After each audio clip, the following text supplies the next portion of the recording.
Talagang matindi tong pagtatalo ni Claire at saka ni Defensor. Malalim na. Nagkakapersonala na. Ito. Bigyan natin ng komentaryo.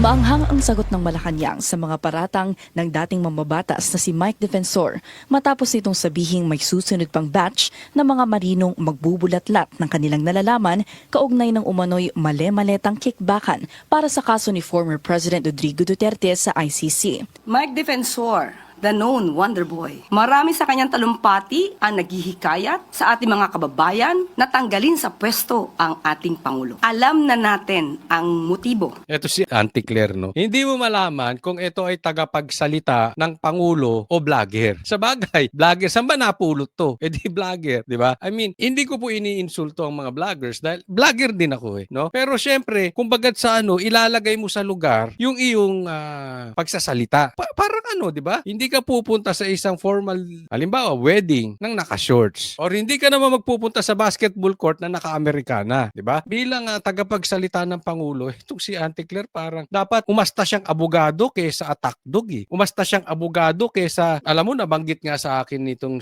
yung dating, hindi ko nababanggitin yung pangalan na dating konektado sa PCO. Sinisira nito ang imahe ng PCO. Talagang ibinaba niya to the level na parang attack dog na lang.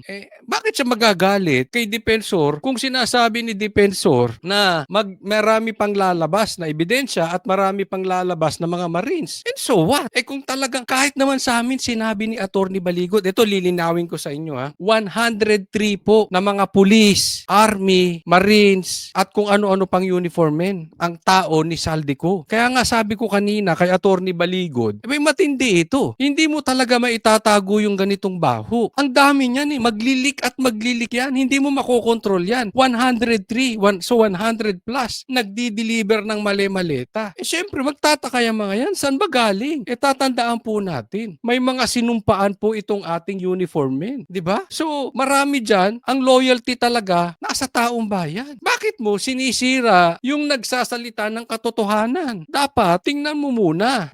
Pambira to si Claire para talagang Sa bagay, saan ba siya kumukuha ng pera? Di ba? Sino man nagpapasahod sa kanya? Yung presidente. Pero dapat naman nilulugar mo ang iyong pag-i-explain. Meron tayong impormasyon na isang tao sa administrasyon dati ni GMA na isang operator na ang trabaho lamang ay to muddle the issues. Ayan. Diretsuhin mo na. Tao ni GMA. Di si Defensor, ba't di mo pa diretsuhin? Ito problema kay Claire Di ba? Isang binanggit din niya kahapon. Alam namin kung sinong nagsundo, ganyan-ganyan doon sa mga Marines. Inamin naman sa amin ni Atty. Baligod. Pumiram siya ng kotse kay Defensor. Dahil wala naman siya. 18 yan. Siyempre, saan sasakay? So, ano ngayon? Kung pinahiram ni Defensor. Kasi dito, name drop na siya Di ba? Parang pumipitik-pitik. Pati si Gloria. So, sinasabi nito, alin na ito, si Gloria konektado sa Marines. Kasi pwede naman si ang banatan niya lang si Defensor. Parang sinabi pa niya na si dating tao ni Miriam. Ba, malalim ang hugot mo, Claire. Kung malalim ang hugot mo, I think you should be professional. Pakalanan mo. Huwag yung paduda. Huwag yung paduwag. Di ba? Pag ang taong ito ay kasama sa isang issue, something is fishy. Hindi na pinalawig pa ni Palace Press Officer Undersecretary Claire Castro kung sino ang tinutukoy niyang operator sa panahon ni former President Gloria Macapagal Arroyo. Pero malaki ang papel ni Defensor sa administrasyon ni GMA. Nagsilbing cabinet member si Defensor at nabuno sa Housing at Environment Departments hanggang sa umakyat ito bilang Presidential Chief of Staff ni Arroyo. Noong 2006, inilabas ni Arroyo ang Administrative Order No. 138. So, hindi niya pinangalanan. Tingnan niyo yung style Hindi niya pinangalanan, pero pinangalanan ng bilyonaryo. Ba't di mo pa pangalanan? Or tao mo yung mga media. Hindi mo dediretsuhin, pero dediretsuhin ng media. Style niyo, bulok. Hindi ko sinasabing kasalanan to ng media Pero buti pa yung media, may lakas ng loob, pangalanan. Kung saan kasama sa trabaho ni Defensor ang pagiging presidential advocate na dapat protektahan ang presidente mula sa mga puwersang naisiraan ang administrasyon. May role din noon si Defensor bilang isang presidential communicator, kabilang ang responsibilidad na gumawa ng desirable public face o image ng ng presidente.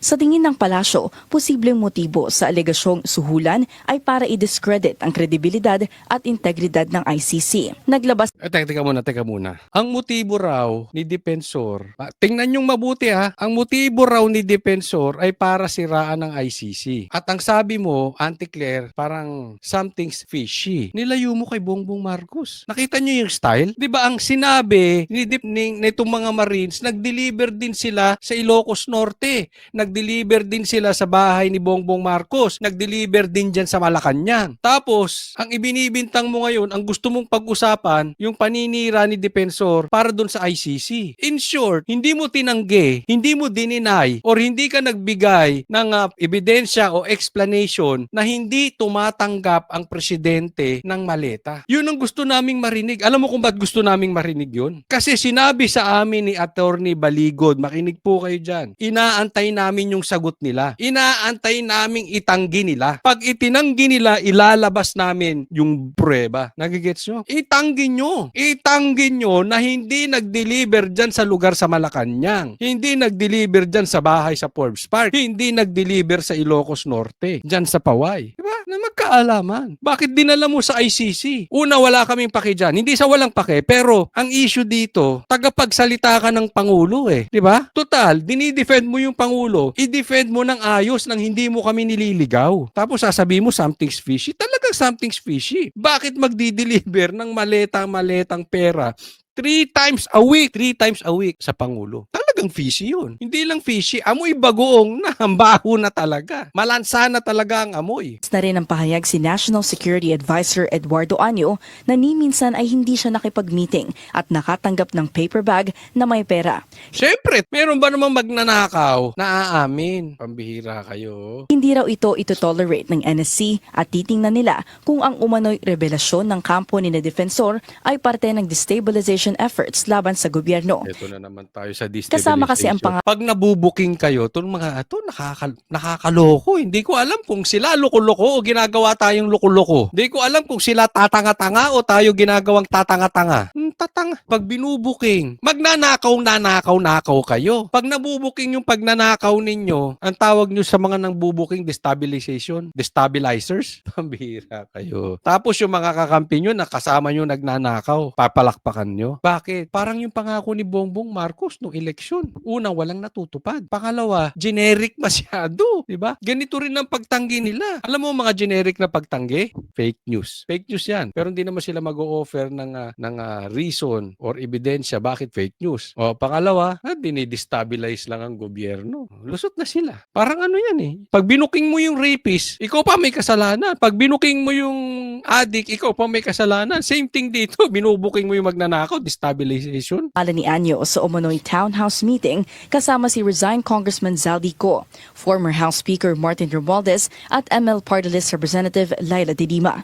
Para sa agenda, Ivy Reyes. Diyan pa lang makikita mo naman na talagang madaming pictures and more to come. May videos pa yan. Ang sabi lang sa amin ni Attorney Baligod, I assume sobra sila sa ebidensya. Kasi sabi niya, hindi niya mababanggit lahat kasi mapipreempt, no? Pero pag nagsisagutan to mga to maglalabas, and ako sa tingin ko may mga videos to. Ulitin ko 103 or 100 plus yung mga tao ni Saldico, uniform men yan Police, sundalo, Coast Guard, Marines, kahit sino. Sa una susunod ka pero may magtataka ka rin. Di ba? Pagkatagalan, magtataka ka. Bakit deliver? Hindi na biro ito. Hindi na to simpleng korupsyon. Gahaman na talaga to. Bababagsakin ng Pilipinas yung ganito kalaking korupsyon.